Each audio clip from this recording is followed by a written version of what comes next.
Hello friends, this is Bhavna here. Welcome to let's crack. तो कैसे हैं आप सब? आई होप आप सब अच्छे होंगे, तैयारी भी अच्छे से कर रहे होंगे, है ना। एग्ज़ाम धीरे धीरे नज़दीक आ रहा है तो टेंशन भी हो रही होगी, बहुत परेशान भी हो रहे होंगे कि पता नहीं कैसा पेपर जाएगा, क्या होगा। तो ज़्यादा परेशान ना हो, बस पढ़ते रहें, अपना 100% देते रहें। एग्ज़ाम अच्छा ही जाएगा, क्योंकि डर के तो हड़बड़ाहट में और बिगड़ता है एग्ज़ाम, है ना। तो बस पढ़ते रहिए आराम से, खुश होके। तो हम करने वाले हैं हिंदी की पेडागोजी। 3 क्लासेस हम कर चुके हैं इसकी, आज ये 4th वन है। मे बी 1-2 क्लास और होंगी, आपकी हिंदी पेडागोजी कंप्लीट हो जाएगी, फिर रिवीजन करेंगे, ठीक है। और आप भी खुद से क्वेश्चन प्रैक्टिस करते रहिए, क्योंकि जितना क्वेश्चन प्रैक्टिस खुद से करेंगे उतने ही आपके मार्क्स इम्प्रूव होंगे, ठीक है। तो स्टार्ट करते हैं। हम करने वाले हैं मूल्यांकन यानी इवैल्यूएशन, जिसे बोला जाता है, ठीक है। तो मूल्यांकन क्या होता है, इसके अंदर बहुत सारी चीजें हैं जो पेपर में आती हैं कि नैदानिक मूल्यांकन क्या होता है, उपचारात्मक मूल्यांकन क्या होता है। तो सारी चीजों पे बात करेंगे, ठीक है। तो देखते हैं मूल्यांकन क्या होता है। मूल्यांकन वह प्रक्रिया है जो शिक्षण की उपलब्धि को दर्शाती है, यानी बच्चे ने कितना सीखा, इसका आकलन करना, ये सब मूल्यांकन के अंदर आता है, ठीक है। ये निरंतर चलने वाली प्रक्रिया है, जिससे शिक्षक छात्र के ज्ञान व सीखने की प्रक्रिया का आकलन करते हैं कि बच्चे किस तरह सीख रहे हैं, कहाँ कमी रह रही है, क्यों उन्हें समझ नहीं आ रहा है, क्या समझ नहीं आ रहा है। तो ये सारी चीजें मूल्यांकन के अंदर आती हैं, ठीक है।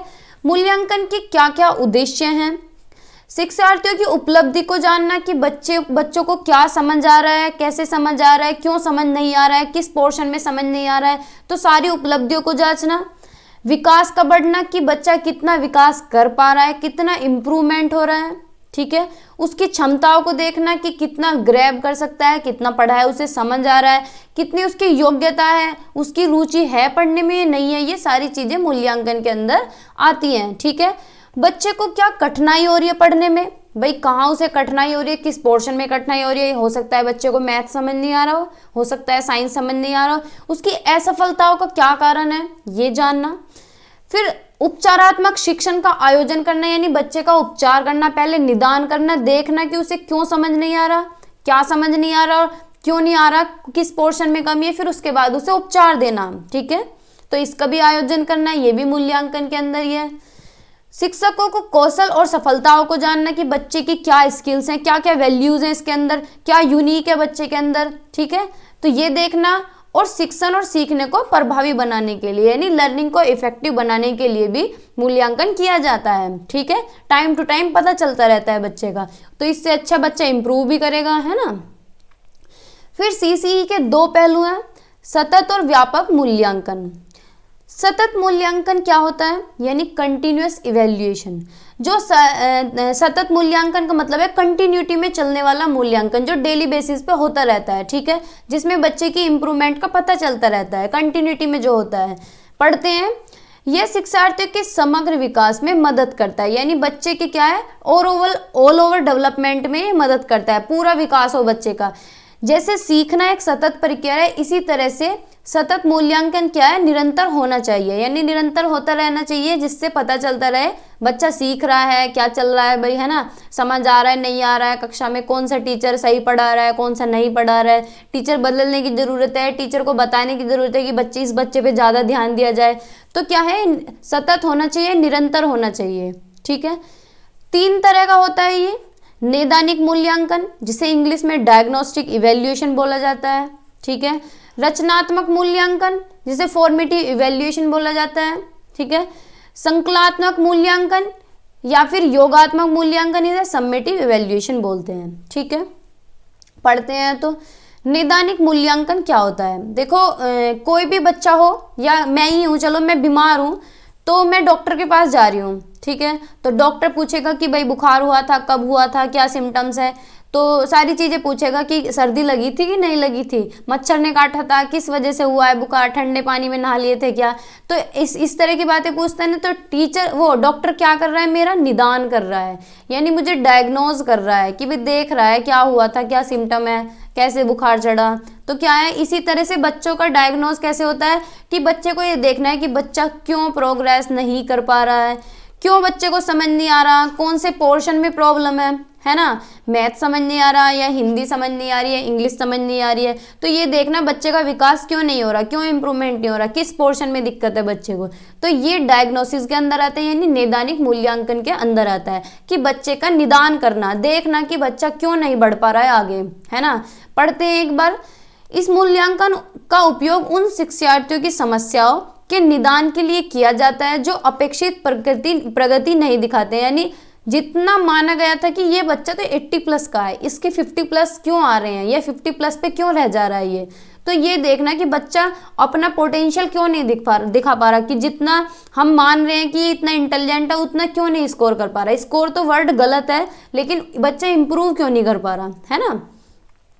तो निदान के बाद उन्हें उपचारात्मक शिक्षण दिया जाता है कि पहले डायग्नोज किया जाता है, फिर उसके बाद उसे उपचार दिया जाता है। जैसे डॉक्टर दवाई देता है तो डॉक्टर क्या कर रहा है, उपचार दे रहा है ना, और पहले निदान कर रहा है, देख रहा है कि भाई क्या बीमारी है, फिर उसके बाद दवा देना, दवा पानी देना, ठीक है। तो ये क्या होता है, डायग्नोस्टिक इवेल्युएशन या नैदानिक मूल्यांकन, ठीक है। पूछता है, हिंदी में भी पूछता है, इंग्लिश में भी पूछ लेता है, ठीक है। फिर है निर्माणात्मक या रचनात्मक मूल्यांकन, ठीक है, जिसे बोलते हैं फॉर्मेटिव असेसमेंट या फॉर्मेटिव इवैल्यूएशन, ठीक है।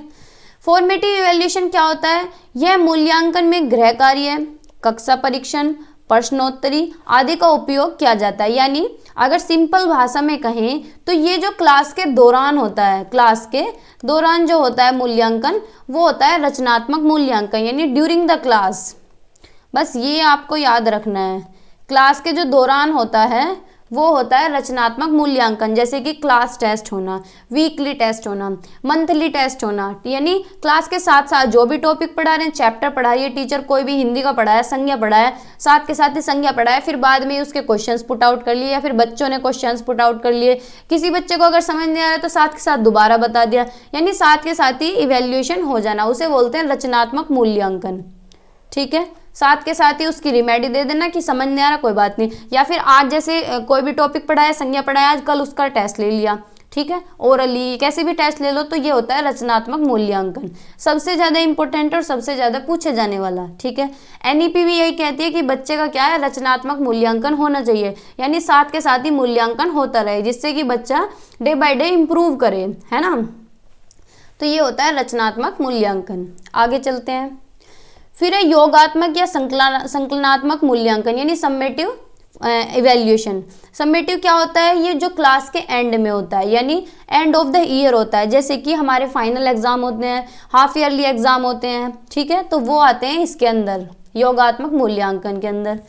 यह शिक्षण सत्र की समाप्ति के बाद किया जाता है, यह सीखने और शैक्षिक उपलब्धि की प्रगति को मापता है, यानी लेकिन ये अच्छा नहीं है मेथड, क्योंकि एक ही बार मापता है, भाई 6 महीने में रिजल्ट आ गया तो 6 महीने में ही पता चल गया बच्चे का, ठीक है, 6 महीने बाद पता चल रहा है, फिर उसमें मतलब रिमेडी देने के इतने अच्छे ऑप्शंस नहीं होते। एक साल में पेपर हो रहे हैं, पूरी साल कुछ नहीं पढ़ा, लास्ट में पेपर हो गए, तो ये होता है योगात्मक मूल्यांकन, जैसे कि बीएड के एग्जाम होते हैं, ठीक है। बीएड बीटीसी के तो जब भी सेमेस्टर वाइज होते हैं, चलो बीटीसी भी इसी के अंदर आता है वैसे तो, लेकिन बीएड का क्या है, पूरी साल कुछ मत करो, लास्ट के 1 महीने पढ़ो, पेपर दे के आ जाओ, है ना। तो ये होता है योगात्मक मूल्यांकन, ठीक है। आगे चलते हैं। फिर है व्यापक मूल्यांकन, यानी कॉम्प्रिहेंसिव इवैल्यूएशन, क्या बोलते हैं इसे इंग्लिश में, कॉम्प्रिहेंसिव इवैल्यूएशन। अब आपको इंग्लिश में देखना भी जरूरी है, क्योंकि पिछली बार इन्होंने इंग्लिश की हिंदी बनाई थी, ठीक है। तो क्या है कॉम्प्रिहेंसिव इवैल्यूएशन, इसमें क्या है, व्यापक मूल्यांकन शिक्षार्थियों के सभी पहलुओं पर वर्क करता है, जैसे कि संज्ञानात्मक, जितने भी दिमाग से रिलेटेड काम होते हैं, हमारा सोचना, तर्क करना, कल्पना शक्ति, ठीक है। भावात्मक, यानी जितने भी हमारे हंसना रोना, ठीक है, हमारे भाव जो होते हैं, इमोशंस हमारे। मनोप्रेरक, यानी हमारी डूइंग एक्टिविटी जो हम हाथ से करके सीखते हैं, ठीक है। तो इन सभी का मापन होता है, सभी का इंप्रूवमेंट साथ के साथ होता रहता है, ठीक है। ये सीखने के शैक्षिक और गैर शैक्षिक पहलुओं को मापता है, यानी करिकुलर एंड को करिकुलर एक्टिविटीज, या स्कोलेस्टिक और को स्कोलेस्टिक एक्टिविटीज, यानी जितनी भी स्कूल से रिलेटेड एक्टिविटीज हैं, करिकुलम से यानी पाठ्य पुस्तक हुआ, टीचर हुआ, सारी चीजें इंक्लूड होती हैं, और जो बाहर की एक्टिविटीज यानी खेल कूद, जो भी एक्स्ट्रा करिकुलर एक्टिविटीज हैं, ठीक है। तो इसके अंदर स्कोलेस्टिक स्कूल की एक्टिविटीज और स्कूल से बाहर की जितनी भी गतिविधियां सब इसके अंदर आ जाती हैं, ठीक है। अब ओवरऑल सीसीई का महत्व क्या है, सतत और व्यापक मूल्यांकन का महत्व क्या है, देखते हैं। यह सीखने के शैक्षिक और गैर शैक्षिक दोनों पहलुओं को मापता है। ये क्वेश्चन आता है स्कोलास्टिक और को स्कोलास्टिक, या फिर दे देगा करिकुलर एंड को करिकुलर, यानी स्कूल रिलेटेड सारी एक्टिविटीज और बाहर की जितनी भी एक्टिविटीज हैं, तो दोनों को मापता है सीसी। ठीक है, तो बच्चे को ये क्या है, अच्छा इंप्रूव करने का मौका मिलता है कि स्कूल की एक्टिविटीज भी मापी जा रही है और बाहर की भी। ठीक है, कमजोरियों का निदान करता है, कमजोरियों को पहले डायग्नोज करता है फिर रेमेडी देता है, यानी पहले निदान करते हैं फिर उपचार करते हैं। ठीक है, नई तकनीकों की खोज को बढ़ावा देता है, नई नई एक्सपेरिमेंट्स भी यूज, नई नई टीचिंग एड्स भी यूज होते हैं, बच्चों को प्रोजेक्टर के थ्रू पढ़ा रहे हैं, चार्ट्स मॉडल्स के थ्रू पढ़ा रहे हैं। ठीक है, यह स्कूल संगठन की जांच करता है, ये शिक्षार्थियों के समग्र विकास पर जोर देता है, यानी बच्चे का क्या है, सर्वांगीण विकास पर जोर देता है कि ओवरऑल डेवलपमेंट बच्चे का होना चाहिए सारे एस्पेक्ट पे, यानी कॉग्निटिव भी, इमोशन भी, अफेक्टिव भी, साइकोमोटर। ठीक है, तो सारे एस्पेक्ट्स पे वर्क होना चाहिए। ठीक है, आगे चलते हैं। फिर कुछ तरीके और तकनीकी हैं इसकी, जैसे कि साक्षात्कार। साक्षात्कार क्या होता है, इंटरव्यू। यह शिक्षार्थियों के आंतरिक विचारों को जानने में मदद करता है। इंटरव्यू में क्या होता है, बच्चे के आंतरिक विचार देखने को मिलते हैं कि 2 मिनट का इंटरव्यू होता है और सामने वाला जो एग्जामिनर है वो 2 मिनट में बच्चे को आंक लेता है कि उसके आंतरिक विचार क्या है, उसके अंदर क्या चल रहा है, क्या थॉट्स उसके अंदर चल रहे हैं। ठीक है, यह शिक्षार्थी के दैनिक जीवन के सीखने और प्रयोगों को प्रकट करता है, यानी डे बाय डे बच्चा क्या सीख रहा है। ठीक है, कितने प्रयोग कर रहा है, तो ये आता है साक्षात्कार के अंदर। ठीक है, फिर है प्रश्नावली यानी क्वेश्चन रे।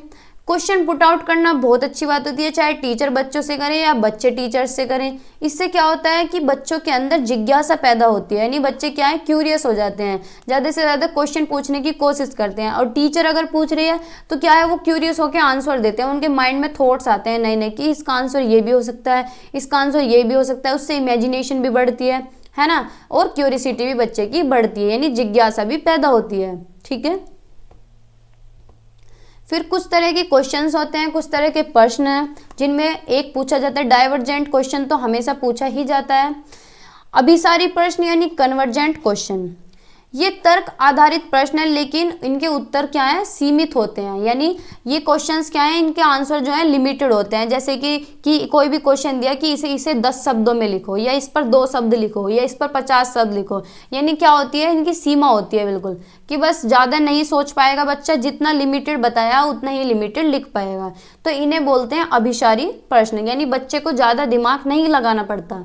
ठीक है, फिर है डाइवर्जेंट क्वेश्चंस या अपसारी प्रश्न। ये क्या है, कारण आधारित प्रश्न होते हैं। ठीक है, लेकिन इनका उत्तर विश्लेषण, मूल्यांकन और संश्लेषण के बाद दिया जाता है, यानी बच्चा क्या है, सोचने पे मजबूर हो जाता है, तरह तरह से सोच पाता है, इसमें अपने दिमाग में एनालाइज भी करेगा, विजुअलाइज करेगा, अपने दिमाग में सिंथेसाइज करेगा, तोड़ के देखेगा कि इस क्वेश्चन का ये जवाब भी हो सकता है, इसका ये भी हो सकता है, यानी तरह तरह से सोच पाएगा।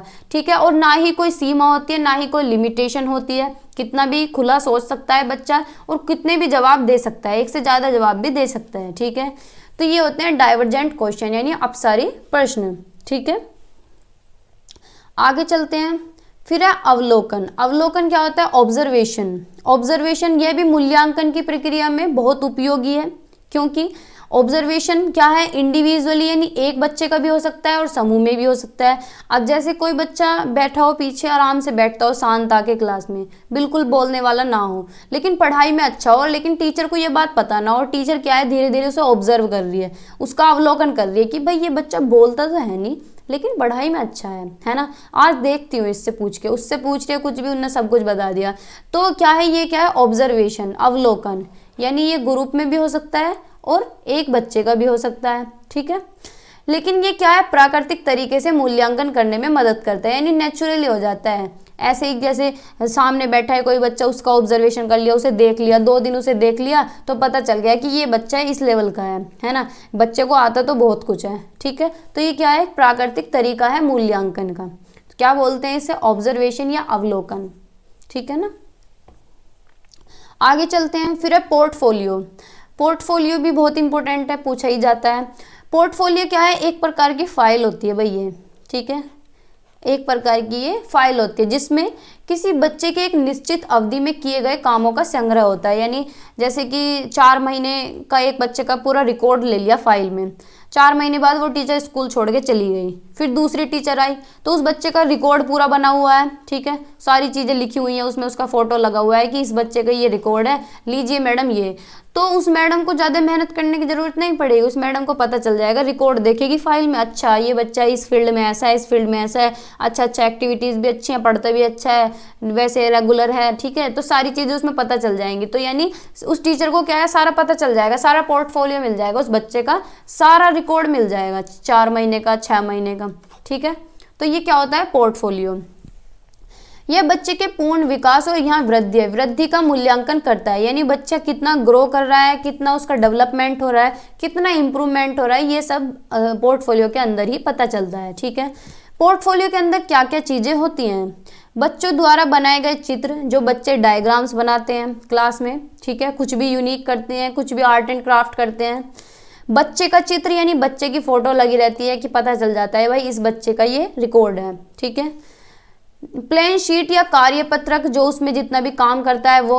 अभिभावक आकलन शीट, यानी टीचर्स आते हैं जो पीटीएम में, उनका पूरा रिकॉर्ड रहता है कि भाई पिछले वीक में इसके पेरेंट्स आए थे, उससे पिछले वीक में पेरेंट्स आए थे, उनका पूरा आकलन शीट होता है, ठीक है। इसके पेरेंट्स यहाँ से बिलोंग करते हैं, ये करते हैं, ठीक है, सारा मतलब पेरेंट्स का भी रिकॉर्ड। और सहपाठी आकलन शीट, यानी साइड में जो बच्चा बैठा है इसका कैसा फ्रेंड्स है, कैसी इसकी सोसाइटी है, सारी चीज़ों का रिकॉर्ड इसके अंदर होता है, ठीक है। सारे बच्चे के काम, सारा रिकॉर्ड बच्चे का उसके अंदर होता है, तो इसे कहते हैं पोर्टफोलियो, ठीक है। आगे चलते हैं, फिर है प्रश्नोत्तरी और प्रतियोगिता, यानी क्विज और कंपटीशन, ठीक है। वे बच्चे के ज्ञान, सहकारी और लोकतांत्रिक भावनाओं का आकलन करने में मदद करते हैं। जो क्विज होती हैं, कंपटीशन होती हैं, ये बच्चे के अंदर क्या है, लोकतांत्रिक भावना लेके आती है, वैल्यूज आते हैं कि बच्चे क्या है, पीयर ग्रुप में सीख सकें, अपने दोस्तों के साथ सीख सकें और दूसरों को समझ सकें, मतलब वैल्यूज भी डेवलप होती हैं, भाई बच्चे आपस में लड़े ना, एक दूसरे से ईर्ष्या ना करें, मतलब इस तरह का कंपटीशन ना करें कि मुझे तो चिढ़ हो रही है इससे, हेल्दी कंपटीशन करें अगर कर रहे हो। बच्चों को कोऑपरेशन की भावना आ जाती है, क्या वो एक दूसरे का सहयोग करना, ठीक है, टीचर्स को सहयोग करना, बच्चे एक दूसरे को सहयोग कर रहे हैं, ठीक है। तो ये होते हैं प्रतियोगिता, प्रश्नोत्तरी, ठीक है। फिर है चेकलिस्ट। चेकलिस्ट क्या होता है, यह किसी विशेष विषय के बारे में बच्चे के विशेष ज्ञान का आकलन करने में मदद करता है। जैसे कि इसका जो उत्तर होता है हाँ या ना में होता है, कोई भी क्वेश्चन पूछा हाँ या ना में आंसर दे दिया तो वो होती है चेकलिस्ट। कोई भी लिस्ट बना ली, बच्चे से पूछा कि तुम घर जाके ये करते हो, हाँ या तो यस बोलेगा या नो बोलेगा, यस बोल रहा है टिक लगा दिया, नो बोल रहा है तो ठीक है कट कर दिया, यानी हाँ ना में आंसर देना है बिल्कुल, ठीक है। तो कोई भी पर्टिकुलर अगर ज्ञान आंकना हो तो उसके लिए चेकलिस्ट होती है, ठीक है। जैसे कोई भी टॉपिक है, पूरा सब्जेक्ट ना उठा के कोई भी टॉपिक अगर आंकना हो तो उसके लिए क्या है, चेकलिस्ट, ठीक है। फिर है अवधि परीक्षा, यानी एक इंटरवल पीरियड में जो एग्जाम होते हैं टाइम टू टाइम, वो होती है अवधि परीक्षा। यह सीखने की प्रक्रिया के दौरान होती है, यानी जब बच्चा सीखता है, जैसे भी कोई टॉपिक पढ़ा रहे हैं साथ के साथ उसका परीक्षण ले लिया, टेस्ट ले लिया, ऑब्जर्व कर लिया, देख लिया कि बच्चे को समझ आ रहा है नहीं आ रहा है, जैसे कि फॉर्मेटिव असेसमेंट में था, ठीक है। ये जल्दी से मापता है, सीखना कैसे चल रहा है इसका पता चल जाता है, यानी जल्दी तो भाई एक चैप्टर पढ़ाया, एक चैप्टर का टेस्ट लेना आसान है या फिर पूरी बुक का, एक चैप्टर का ऑब्वियस सी बात है, चलो चैप्टर भी ना हो तो एक टॉपिक का, उससे भी आसान हो जाता है। तो साथ के साथ ही पता चल जाता है कि बच्चा कैसे सीख पा रहा है, कितना उसे समझ आ रहा है ना। तो साथ के साथ ही उसका आकलन कर लेना, ठीक है। इसका उपयोग सतत मूल्यांकन के लिए किया जाता है, यानी कंटिन्यूअस इवैल्यूएशन के लिए इसका उपयोग किया जाता है। सतत मूल्यांकन जो बिल्कुल ही कंटिन्यूअसली चलता है, साथ के साथ होता रहता है, पढ़ाई के साथ साथ मूल्यांकन भी हो रहा है, ठीक है। फिर है वार्षिक परीक्षा। वार्षिक परीक्षा किस तरह की होती है, जैसे फॉर्मेटिव इवैल्यूएशन था, यानी योगात्मक परीक्षण, वो क्या था कि लास्ट में पेपर हो गया या फाइनल एग्जाम हो गया, हाफ ईयरली एग्जाम हो गए, उससे अलग कुछ नहीं हुआ, ठीक है। यानी सत्र के अंत में आयोजित किया जाता है, यानी एंड में किया जाता है, यानी हमारे फाइनल एग्जाम, जिसे पक्के पेपर बोलते हैं, है ना, और क्या क्या बोलते हैं इन्हें। यह व्यापक मूल्यांकन में उपयोगी, यानी कॉम्प्रिहेंसिव इवैल्यूएशन में ये उपयोगी है। ये सारी चीज़ों की नॉलेज रखता है बच्चे के। लास्ट में तो सारे रिकॉर्ड निकल के आते हैं पूरी साल का, जब वो रिजल्ट लेने जाते हैं स्कूल में, उसमें सारी चीज़ें लिखी जाती है कि तुम्हारा बच्चा एक्टिविटीज़ में ये था, हाफ ईयरली में इतने नंबर आए इसके, फाइनल में दोनों के मिला के इतने आए, है ना। तो ऐसा होता है ना। तो यह है वार्षिक परीक्षा, ठीक है। फिर है परियोजना कार्य, यानी प्रोजेक्ट वर्क, ये क्या है, एकत्रित का विश्लेषण किया जाता है, यानी जो एक्टिविटीज़ है, कलेक्टिव एक्टिविटीज़ हैं, उनका विश्लेषण किया जाता है। व्यक्तिगत रूप में भी हो जाता है और समूह में भी, यानी प्रोजेक्ट क्या है, इसे ग्रुप में भी किया जा सकता है और अकेला बच्चा भी कर सकता है। भाई कोई भी प्रोजेक्ट हो, तुम बच्चे को कोई भी प्रोजेक्ट दे रहे हो, वो अपने ग्रुप में भी कर सकता है, घर पे जाके किसी की हेल्प भी ले सकता है, या फिर अकेले भी किया जा सकता है ना। यह पाठ्य पुस्तक में या वास्तविक जीवन से वर्णित घटनाओं पर आधारित है, यानी टीचर क्या है, कोई भी रियल लाइफ से रिलेटेड टॉपिक भी दे सकता है कि भाई जल के ऊपर कोई प्रोजेक्ट बना के लेके आओ, तो बच्चा क्या है, टंकी बना देगा, उससे 2 बूंद निकल रही हैं, इस तरह से कुछ भी बना देगा प्रोजेक्ट। तो ये तो रियल लाइफ से रिलेट होगा। बुक से कोई टॉपिक दे रहा है टीचर, तो बुक से भी बनाया जा सकता है ना। लेकिन क्या है, इसमें फायदा स्वयं सीखने के अवसर प्रदान करता है, यानी बच्चे को क्या है, खुद से सीखने का मौका मिलता है, खुद से सीख पाता है बच्चा, है ना। सेल्फ डिपेंडेंट हो जाता है कि भाई मैं खुद से प्रोजेक्ट बना रहा हूँ, और मज़ा भी आता है उसका। यह समूह में भी, समूह कार्य परस्पर सीखने और सकारात्मक सोच को बढ़ावा देता है। बच्चे समूह में भी सीखते हैं, कोऑपरेशन लर्निंग भी करते हैं, है ना, और एक दूसरे के साथ सीखते भी, एक दूसरे के साथ काम भी करते हैं। बच्चे इकट्ठे होकर प्रोजेक्ट बना लेते हैं, अकेले में बना लेते हैं। इससे बच्चों के अंदर कोऑपरेशन की भावना भी बढ़ती है, भाई तू मेरी हेल्प करा दे, मैं तेरी कर दूंगा थोड़ी सी, है ना। तो ये क्या बोलते हैं, प्रोजेक्ट वर्क। फिर है एक गुड टेस्ट की विशेषता, यानी अच्छे परीक्षण की क्या क्या विशेषता होती हैं। ये वैसे बहुत इंपॉर्टेंट स्लाइड है। सबसे पहले है वैधता, यानी वैलिडिटी।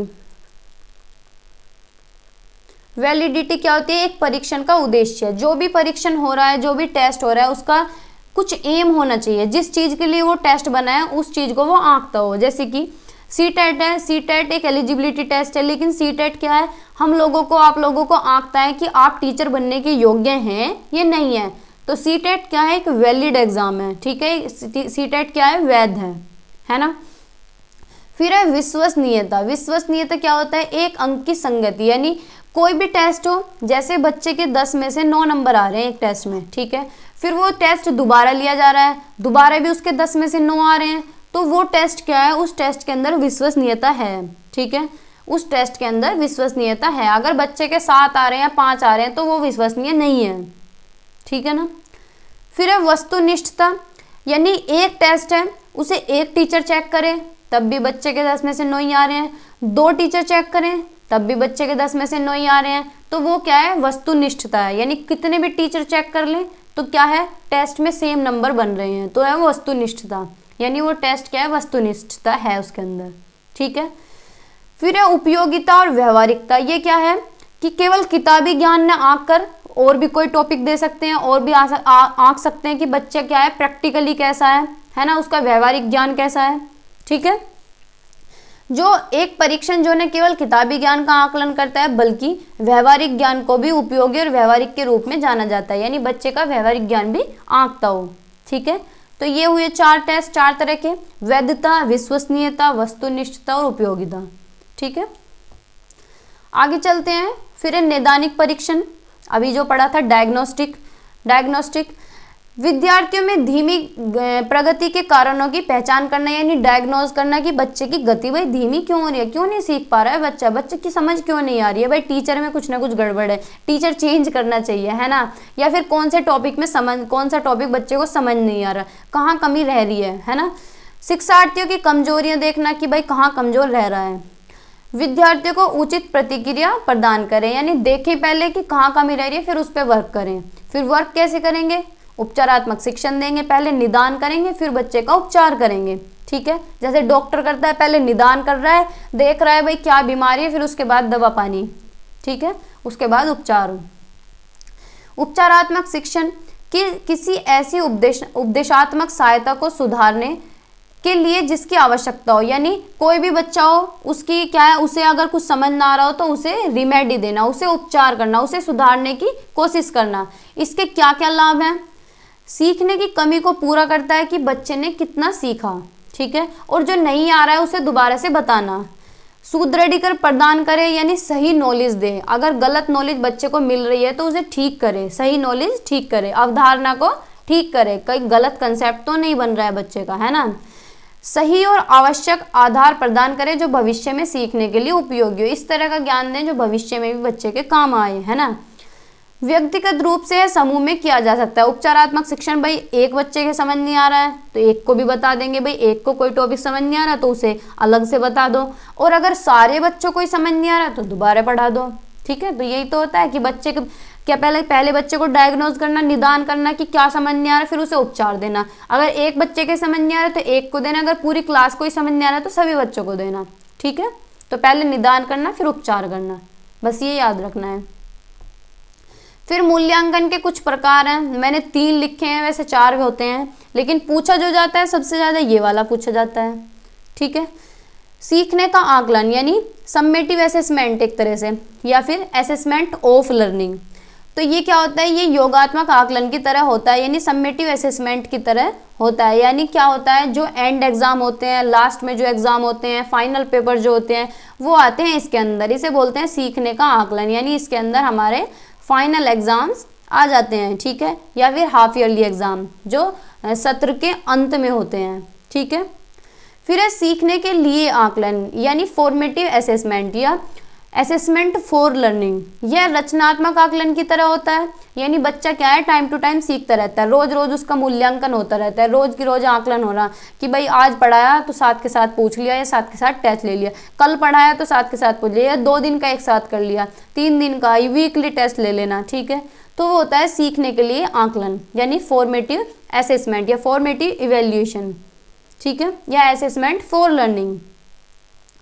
फिर है सीखने के रूप में आकलन यानी सेल्फ असेसमेंट। क्या है, बच्चा खुद सीखता है, ये नैदानिक मूल्यांकन की तरह है कि स्वयं और साथियों के मूल्यांकन पर जोर दिया जाता है। यानी बच्चा खुद सीखता है या फिर फ्रेंड्स की हेल्प से सीखता है, अपने दोस्तों की मदद से सीखता है कि भाई तू मेरी कॉपी चेक कर दे, मैं तेरी कॉपी चेक कर देता हूँ। तो क्या है, बच्चा खुद से सीखता है। ठीक है, तो 3 तरह के ये मूल्यांकन है, सीखने का आकलन, सीखने के लिए आकलन और सीखने के रूप में आकलन। ठीक है, आगे चलते हैं, फिर कुछ क्वेश्चन है आप बताएंगे।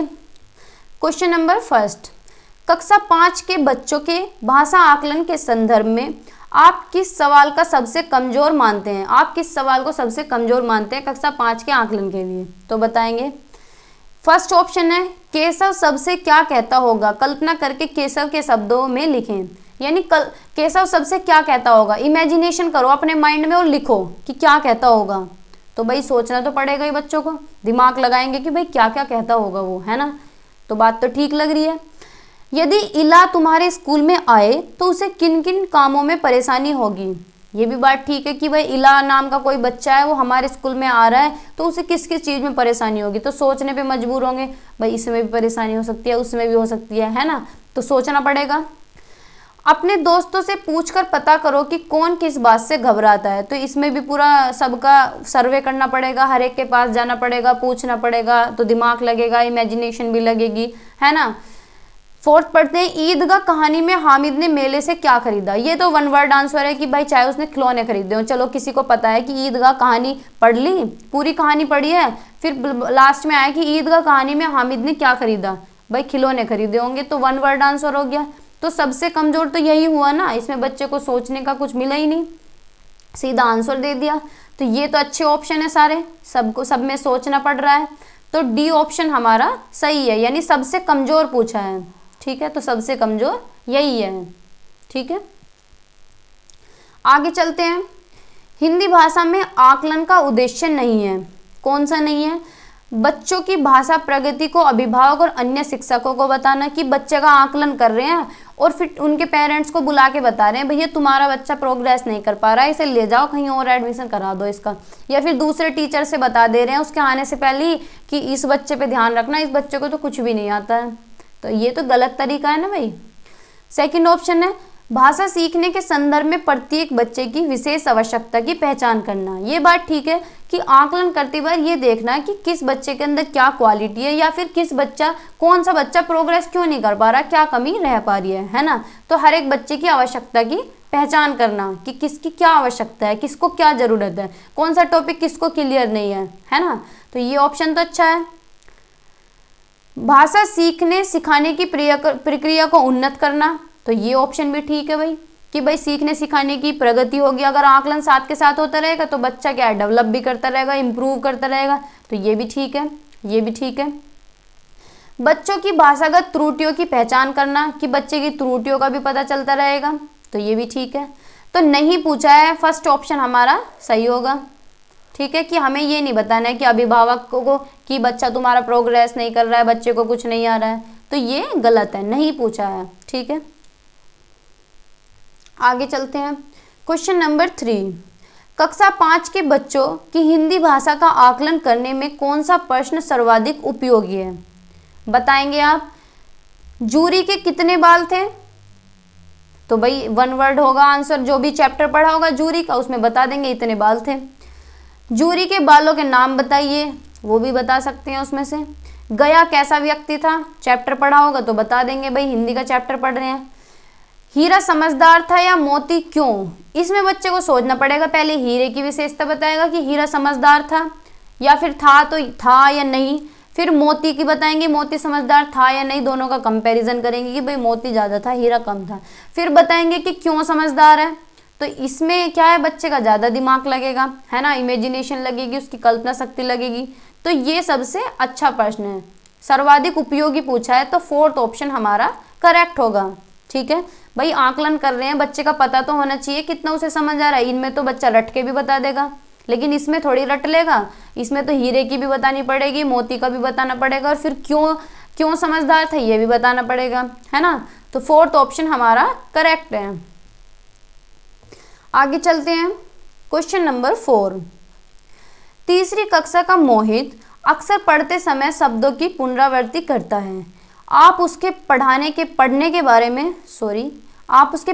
बारे में क्या कहेंगे? मतलब क्या करता है मोहित, वर्ड्स को रिपीट करता है। जैसे मैं एक कोई शब्द उसे 2 बार बोल रही हूँ कि पढ़ते समय, तो मैं दोबारा से देख रही हूँ पढ़ते समय, तो पुनरावृत्ति कर रहा है, बार बार रिपीट कर रहा है। क्यों कर रहा है? ए ऑप्शन है उसे पढ़ना नहीं आता, तो भाई ये तो गलत है, बच्चों को तो सब कुछ आता है। बच्चे के बारे में गलत मत बोलना कि उसे पढ़ना नहीं आता, वो कर नहीं सकता, वो कैपेबल नहीं है, वो एलिजिबल नहीं है, तो ऐसा नहीं बोलना है। उसे पढ़ने में बहुत कठिनाई होती है, नहीं भैया यहाँ डिसेबिलिटी की बात कोई भी नहीं हुई है ना। अर्थ की खोज में पुनरावृत्ति करता है, ये बात ठीक है कि भाई वो क्यों रिपीट कर रहा है, वो अर्थ ढूंढना चाह रहा है। बच्चा इंटेलिजेंट है, बच्चा गलती नहीं कर सकता कभी भी। वो क्या कर रहा है, अर्थ की खोज में पुनरावृत्ति कर रहा है, अर्थ ढूंढना चाह रहा है, इसलिए 2 बार पढ़ रहा है। ठीक है, उसे शब्द पढ़ने में कठिनाई होती है, नहीं उसे कोई कठिनाई नहीं हो सकती। तो 3rd ऑप्शन हमारा ठीक है कि वो क्या कर रहा है, रिपीटेशन इस वजह से कर रहा है कि उसे अर्थ ढूंढना है उसमें, है ना, अर्थ की खोज में। 3rd ऑप्शन हमारा करेक्ट है। आगे चलते हैं। क्वेश्चन नंबर 5, लेखक की क्षमता के आकलन के लिए अभिव्यक्त विचारों को जांचना होगा, यानी जो भी बुक लेखक ने लिखा हुआ है चैप्टर, उसके विचारों को जांचना होगा। तो भाई हम किसी का टेस्ट क्यों लें, हम तो नहीं जांचेंगे। व्याकरण सम्मत भाषा को देखना होगा कि उसे व्याकरण आती है नहीं है, कि उसने यूज करी हुई है नहीं करी हुई है, तो ये भी कोई ऑप्शन नहीं हुआ। अर्थपूर्ण वाक्य और संदर्भों को देखना होगा, ये बात ठीक है कि भाई तुम जो भी चैप्टर या कुछ भी पढ़ रहे हो तो तुम अपना मतलब देखो ना उसमें कि भाई अर्थपूर्ण वाक्य है नहीं है, कंटेक्स्ट में चीजें लिखी है नहीं है, संदर्भ में चीजें लिखी है नहीं है ना। तो ये ऑप्शन कितना बढ़िया है। लिखावट की सफाई और सुंदरता को जांचना होगा, हम क्यों देखें किसी की लिखाई, है ना, क्यों जांचे। 3rd ऑप्शन हमारा करेक्ट है कि अर्थपूर्ण वाक्य और संदर्भ को देखना होगा कि भाई वाक्य जो है वो अर्थपूर्ण लिखे हैं उसने या नहीं लिखे हैं, है ना। तो 3rd ऑप्शन हमारा करेक्ट है। आगे चलते हैं। क्वेश्चन नंबर 6, उच्च प्राथमिक स्तर पर हिंदी भाषा के आकलन का सबसे कमजोर बिंदु है, सबसे कमजोर, लिखने में नए शब्दों का इस्तेमाल करना। चलो ठीक है कि नए नए शब्द यूज कर रहे हैं बच्चे। लेखन में तार्किकता का समावेश, ये भी बात है कि बच्चा क्या है, कुछ लॉजिक लगाने की कोशिश कर रहा है, कुछ ट्राई कर रहा है, रीजन लगा रहा है ना। भाषा का सृजनात्मकता प्रयोग, कुछ ना कुछ क्रिएटिविटी करके यूज कर रहा है लैंग्वेज को, ये भी ठीक है। संस्कृत निष्ठ शब्दावली का प्रयोग, यानी शब्दार्थ ढूंढें, शब्दार्थ यूज करें, ये गलत है कि संस्कृत वाले शब्दार्थ अलग निकाल लें, तो ये सबसे कमजोर बिंदु है। ठीक है, तो 4th ऑप्शन हमारा करेक्ट है। आगे चलते हैं। आकलन का प्रयोग डैश के लिए होना चाहिए, किसके लिए होना चाहिए, सीखने में मदद, कि बच्चे की सीखने में मदद होगी कि भाई पता चले बच्चे को क्या दिक्कत है, कहाँ समझ नहीं आ रहा है, फिर उसे समझाएं तो मदद तो होगी, बात ठीक है। कितना सीखा को आंकना, कि बच्चे का टेस्ट लें कि भाई इसके तो 10 नंबर 2 नंबर आ रहे हैं, कितना सीखा इसने, इतना ही सीखा बस। तो ये तो गलत है, ये तो एक तरह से जज हो गया, टेस्ट हो गया बच्चे का। बच्चे की तुलना करना, नहीं भैया तुलना तो हमें करनी नहीं है, बच्चे की डिफरेंस नहीं करना है, ना सेग्रीगेट करना है, ना लेबल करना है, बच्चे को टैग भी नहीं देना है ना। भाषा की जानकारी कि कितनी बच्चे को भाषा की जानकारी है, कितनी मास्टरी कर चुका है, ये तो ये गलत ऑप्शन होते हैं, ठीक है। तो बच्चे को आंकना, ना तो बच्चे को आंकना है, ना उसका टेस्ट लेना है, ना उसे लेबल करना है, ना उसे सेग्रीगेट करना है, अलग थलग भी नहीं करना है, ना उसकी कंपैरिजन करनी है। तो इन ऑप्शन से हमें बचना है, ठीक है। तो फर्स्ट ऑप्शन हमारा करेक्ट है कि सीखने में मदद। आकलन का प्रयोग किस लिए होना चाहिए, सीखने में बच्चों को मदद हो, भाई जहाँ उसे समझ नहीं आ रहा वो क्यों प्रोग्रेस नहीं कर रहा ये देखना और फिर उसे उपचार देना, ठीक है। तो यही तो मतलब है आकलन का, मूल्यांकन का, ठीक है। तो फर्स्ट ऑप्शन हमारा करेक्ट है। आगे चलते हैं, क्वेश्चन नंबर 8, उच्च प्राथमिक स्तर पर हिंदी भाषा के आकलन में सबसे महत्वपूर्ण है, सबसे ज्यादा महत्वपूर्ण कौन सा है। हिंदी भाषा के व्याकरण की जानकारी, कि ग्रामर की नॉलेज हो। तो सही है क्या, ये गलत है भाई, है ना। हिंदी भाषा की बारीकियों की समझ में प्रयोग, ये बात ठीक है कि लैंग्वेज यूज कर रहे हैं, बारीकियों को समझ रहे हैं भाषा की। हिंदी भाषा के साहित्यकारों की जानकारी, कि उसके लेखकों की जानकारी हो। तो ये भी गलत है। हिंदी भाषा की मानक वर्तनी की जानकारी, कि कितनी शुद्धता है, कितना अच्छा लिख रहा है। तो ये भी गलत है। सेकंड ऑप्शन ठीक है कि हिंदी भाषा की बारीकियों की समझ, ठीक है, कि कितना अर्थ निकले उसका, कुछ भी जो पढ़ रहे हैं, है ना, उसकी समझ हो। तो सेकंड ऑप्शन करेक्ट है। आगे चलते हैं, क्वेश्चन नंबर 9, हिंदी भाषा में सतत आकलन का सर्वाधिक उचित तरीका है, बताइए। हर 15 दिन में सरल परीक्षा लेना, कि बिल्कुल सिंपल टेस्ट लें 15 दिन में, बच्चे यूं ही उड़ा देंगे, 15 में से 15 लेकर आएंगे, 15 नंबर का पेपर होगा। तो बच्चे को अपने अनुभव को कहने लिखने के पर्याप्त अवसर देना, भाई ये कितना अच्छा ऑप्शन है कि बच्चे को क्या अवसर दिए जा रहे हैं, अपॉर्चुनिटी। और क्या कह रहे हैं कि बच्चे को अपने अनुभव, यानी खुद की भाषा लिख रहा है बच्चा, खुद के अनुभव लिख रहा है, बच्चे के विचारों को प्रायोरिटी दी जा रही है। तो भाई ये ऑप्शन अच्छा है, बच्चे को महत्व दिया जा रहा है, बच्चे की इज्जत की जा रही है यहाँ पे। बच्चे से समूह में परियोजना कार्य करवाना, कि बच्चे से क्या है प्रोजेक्ट करवा रहे हैं ग्रुप में। तो ये भी कोई अच्छा ऑप्शन नहीं है। बच्चे से अनौपचारिक बातचीत करना, उससे बतलाना तुम्हारे घर में क्या हो रहा है, तुम्हारी मम्मी क्या करती हैं, तुम्हारे पापा क्या करते हैं। तो ऐसा नहीं करना है ना। तो सेकंड ऑप्शन हमारा करेक्ट है कि बच्चे को अपने अनुभव को कहने लिखने के पर्याप्त अवसर देना, ठीक है। तो सेकंड ऑप्शन हमारा करेक्ट है। तो आज की वीडियो में इतना ही रखते हैं, मिलते हैं एक नेक्स्ट सेशन में अनदर वीडियो के साथ, आगे के टॉपिक के साथ। अगर आप चैनल पे नए हैं तो सब्सक्राइब कर दें, और पुराने हैं सब्सक्राइब नहीं किया है तो कर दिया करें, और सभी लोग शेयर भी कर दिया करें, ठीक है। बाय बाय, टेक केयर, पढ़ते रहिए, मुस्कुराते रहिए और प्रैक्टिस करते रहिए, ज़्यादा से ज़्यादा प्रैक्टिस करिए, ठीक है। Bye bye, take care.